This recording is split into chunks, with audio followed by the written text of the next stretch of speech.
뭐 아주 틀리는 말은 아닐 수가 있는 것이죠. 이제 좀 오랜 시간을 가보겠습니다. 이게 이제 진화죠. 그래서 이렇게 직립까지 오게 됐는데 이 과정 속에서 우리가 얻게 된 삶 어떤 게 있는가 한번 살펴보겠습니다. 가장 대표적인 게요. 이제 우리는 네 발로 걷다가 두 발로 걷잖아요. 그러니까 두 발로 걷기 때문에 생기는 문제가 뭐가 있습니까? 가장 많은 게 허리입니다. 허리 아프신 분 굉장히 많잖아요, 그죠? 근데 이거 네 발로 걸으면 이 척추에 체중이 안 가지잖아요, 그죠? 근데 쓰니까 체중이 다 여기 몰려요. 그러니까 허리가 아플 수밖에 없죠. 그래서 이거를 이제 체중을 분산시키기 위해서 S형으로 돼 있거든요, 여기 척추가. 그렇지만 그것만 가지고 안 된다는 거죠. 또 뭐가 있습니까? 우리 맨날 앉아 있죠. 맨날 앉아 있으니까 생기는 문제가 뭐냐? 치질. 그러니까 동물들한테 없는 거죠. 치질은 사람밖에 없다는 거죠. 그다음에 또 뭐가 있는가 하면 출산이 힘들어졌어요. 출산이. 그 동물의 왕국 보십시오. 그냥 쑥쑥 났죠. 근데 우리 어머니도 애기 낳으실 때 굉장히 힘들지 않습니까? 그죠? 근데 보면은 그 이유가 있습니다. 그 이유가 있는 게 산도가 있어요. 산도가. 까만 게 이제 아이의 머리이고요. 바깥에 이제 그 산도의 그 넓이입니다. 인간은 저쪽 끝에 있어요. 산도가 너무 좁아요. 네 발로 걸었을 때는 저렇게 작지 않았어요. 근데 두 발로 서니까 여기가 좁아지는 거예요. 그죠? 좁아져서 아이가 나올 수가 없어요. 그래서 그러면 거기서 이제 문제가 생깁니다. 지금 그 의학이 발전하기 이전에는 굉장히 많은 그 산모들이 아이를 낳다 죽었죠. 아이도 죽고 엄마도 죽고 그런 경우가 많았죠. 근데 지금은 이제 산부인과 해서 하니까 괜찮지만, 그러니까 인간 또 머리가 컸잖아요. 다른 동물보다, 그죠? 머리가 크니까 더 해요. 더 안 나와요. 그러니까 머리가 컸다. 두 발로 걸었다. 두 개가 막 상승작용을 이렇게 합니다. 근데 머리가 커지는 이유 한번 설명드릴게요. 두 발로 섰죠? 손이 자유로워졌죠. 그러니까 손으로 할 수 있는 일이 많아졌어요. 손으로 할 수 있는 일이 많아지니까 사실은 말이죠. 우리 언어도 이 손에서 왔다는 겁니다. 주로. 그래서 언어를 담당하는 부분과 이 손에 담당하는 부분이 상당히 가까이 있어요. 그래서 우리가 보통 얘기할 때 저도 막 손짓하지 않습니까? 그죠? 이게 상당히 가까이 있다는 겁니다. 그래서 손을 자유롭게 쓰고 언어를 사용하기 시작했어요. 그러니까 커뮤니케이션이 되죠. 그러니까 내가 혼자 살았던 것보다 훨씬 많은 지식을 나눌 수가 있고 다른 사람한테 배울 수 있는 게 많은 거죠. 그러니까 머리는 더 커. 그러니까 엄마 산도는 좁아. 그러니까 해결 방법이 뭐냐? 해결 방법이 물론 이렇게 돌아서 나오기도 하지만 아이들 낳을 때 받으면 여기 아무렇지가 않죠. 머리가 벌어졌습니다. 그러니까 나올 때 엄마 힘줄 때 얘네들 이렇게 좁아져요. 좁아지죠. 그런 방법 하나. 또 한 가지 뭐냐면 조그맣게 낳아서 크게 키우는 거예요. 일단 빨리 낳아서 사람처럼 부모한테 의존적인 시절을 보내는 동물이 잘 없습니다. 그죠? 내버려두면 그냥 죽잖아요. 사람 같은 경우는. 다른 동물들은 어떻게 해서 살아날 수 있는 방법이 있지만 사람은 안 됩니다. 그래서 그러니까 어떤 일이 벌어지느냐? 문화적인 영향을 많이 받습니다. 그러니까 부모의 영향을 많이 받아요. 사회의 영향을 많이 받아요. 그러니까 뇌는 더 커요. 그러니까 이런 그 과정 속에서 우리 인간이 되는 겁니다. 그러니까 뇌가 더 크니까 생각을 잘하게 되고 문화가 발전하죠. 그러니까 이제 거꾸로 문화가 발전하니까 어떻게 되냐? 이제는 우리가 자연적으로 진화해온 그런 속성들마저도 문화가 컨트롤합니다. 이제는 도덕이라는 게 만들어져요. 옛날에는 말이죠, 뭐 먹을 거 뺏어가는 놈 때려주기도 하고 그럴 텐데 이제 사회가 되고 문화가 발달하니까 그거는 안 된다라고 하는 그런 룰을 만들어낸다는 것이죠. 그래서 우리 인간은 생물학적인 존재인 동시에 문화적인 존재다. 그래서 그 두 개가 서로 상호작용을 한다 하는 것이 중요한 얘기가 되겠습니다. 그 다음에 또 하나의 사례, 진화와 관련된 사례입니다만 겸상적혈구 빈혈이라는 게 있습니다. 이건 뭐냐면 우리 몸에 적혈구가 있잖아요. 이게 산소로 운반하죠.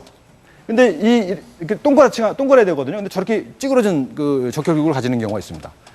근데 이 경우는 우리 진화를 생각해 보십시오. 진화라는 건 뭐냐 하면 내가 어떤 형질이 있어요. 근데 이게 살아나는데 생존하는데 유리해요. 또는 생식에 유리해요. 그러니까 내가 예를 들어서 멋지게 핸섬하게 잘생겼잖아요. 그리고 건강해요. 그러면 일단 생존하죠. 그 적합한 형질이 더 많게 퍼진다라고 하는 것이 이제 그 자연 선택의 진화의 얘기거든요. 근데 이거 보십시오. 이렇게 되면 산소를 운반을 못하니까 빈혈이 생겨서 죽어요, 일찍. 상식적으로 보면 이런 형질을 가진 그 아이들은 이제 없어져야 되죠. 왜냐하면 결혼 정년기 가기 전에 이미 죽어버리니까 이 형질은 퍼지지가 않잖아요. 근데 계속 남아있어요. 특히 아프리카 지역에 많이 남아있어요. 왜 남아있냐? 이게 동전의 다른 면이 있다는 거예요. 한쪽은 불리하지만 유리한 측면이 있다는 겁니다. 그 유리한 측면이 뭐냐? 이걸 유전자가 두 개가 똑같은 그 유전자를 가지고 있으면요. 저게 생겨서 일찍 죽어요. 근데 엄마 쪽에서 온 것은 정상이고 아빠 쪽에서 온 것만 이상이면 이득이 생겨. 무슨 이득이 생기냐? 말라리아가 안 걸려요. 그러니까 말라리아가 많은 지역에서는 이런 형질이 살아남는 거예요. 그러니까 지금도 흑인들 사이에 많이 살아남는 이유가 바로 이겁니다. 그래서 이 얘기는 뭐냐? 유전자가 나쁜 유전자죠. 이건 그죠? 어떻게 보면 나쁜 유전자지만 사실은 나쁜 유전자가 아닐 수 있다. 그죠? 좋은 건 나쁜 것이 딱 갈라지는 게 아니라는 겁니다. 그죠? 우리도 사람들 만나면 그렇잖아요. 아주 진짜 나쁜 사람 없잖아요. 100% 진짜 그 신같이 착한 사람도 사실은 없습니다. 잘. 우리 유전자도 마찬가지입니다. 그렇게 너무 좋은 것도 없고 너무 나쁜 것도 없습니다. 자, 유전에 관한 얘기를 했고요. 그 다음에 이제 뇌에 관한 얘기를 좀 해봅시다. 경찰을 몰다가 큰 차 SUV를 몰아보세요. 한번. 굉장히 힘들죠. 근데 SUV를 몰다가 경찰을 물어보세요. 그것도 좀 힘들지만 그래도 괜찮아요. 훨씬 더 쉽습니다. 그죠? 하기가. 왜 그러냐? 근데 오래 몰아보면, 그죠? 한 일주일 몰아보면 저것도 적응이 되죠. 큰 차도. 우리 뇌에 이 내 주위의 공간이 이렇게 새겨진다는 겁니다. 그 주위 공간에 대한 정보가 담겨진다는 거예요. 근데 그걸 자꾸 연습을 하게 되면은 그런 공간이 좀 넓어진다는 거죠. 그래서 내가 여기서 이렇게 가만히 있는 것하고 내가 여기서 만약에 지팡이를 하나 들고 있다. 그러면 이때 지팡이를 들고 있을 때 뇌 촬영을 해보면 다릅니다. 내가 뭔가를 주위에 어떤 행동을 할 수 있을 때 활성화되는 그 뇌 패턴과 그렇지 않을 때 패턴이 달라진다는 것이죠. 그러니까 우리는 주위의 환경도 내 속에 담을 수 있다는 겁니다. 그렇게 해야 제대로 우리가 세상을 살아나갈 수 있는 것이고요. 뇌에서 신체 특정 부위를 담당하는 부위를 어디가 제일 넓으냐? 손, 혀, 입술 이쪽에 감각, 운동이 제일 넓어요. 왜 그러냐? 아주 섬세한 활동을 하잖아요. 감각도 그렇고 운동도 그렇고 그죠? 그러니까 손을 담당하는 거 이렇게 크다 이 말이에요. 그래서 이거를 그 담당하는 뇌 부위에 비례해서 이거 그려놓으면 이렇게 된다는 것이죠. 뇌에 감각의 지도가 생기고, 그 다음에 운동의 지도가 생기고, 감정의 지도가 생기고, 그런 거죠. 고무손인데, 이거 잘 보십시오. 오른손은 책상 밑에 넣습니다. 왼손을 여기다 올려놔요. 여기 밑에 놓고 올려놔요. 그 다음에 이걸 뭘 덮어요. 그 다음에 여기다가 왼손 고무장갑을 갖다 놓습니다. 이렇게. 갖다 놓고, 덮고 여기서 간질간질해요. 고무장갑을 간질간질하고 또 내 손가락 동시에 간질간질합니다. 그리고 한참 10분 정도 사람에 따라 차이가 있다는데요. 그렇게 하고 난 다음에 이 실제 손가락은 가만 놔두고 고무장갑만 간질간질합니다. 그러면 내가 진짜 느낀다는 거예요, 이거를. 한번 해보세요. 이건 뭘 의미하는 거죠? 실제로 없는 것도 느껴요, 우리는. 뇌는 없는 것도 있는 것처럼 느낍니다. 그러니까 뇌는 아주 기가 막힌 장치예요. 지금 이런 현상들을 보면 아주 굉장히 재미도 있고 한편으로는 또 한편으로 또 굉장히 희한합니다. 그래서 물리적으로 존재하지 않는 것도 느낀다는 겁니다. 우리 꿈꾸는 것도 그렇죠. 그리고 심지어는 어떤 사람은 그런 것도 만들어내요. 예를 들면 유체 이탈. 내가 붕 떠서 천장에서 날 쳐다보는 그건 이제 되게 이제 임사 체험을 하는 사람들이 많이 느끼는 거거든요. 근데 그 실제로 만들어내기도 합니다. 자극을 가해서 만들어내기도 하죠. 그러니까 우리가 경험이라고 하는 것은 실제하고 상당히 차이가 있을 수 있다라는 것을 얘기를 하죠. 그 다음에 또 재밌는 현상을 하나 보겠습니다. 많은 사람들이요, 이렇게 사지절단을 당한 분들이 있습니다. 그죠?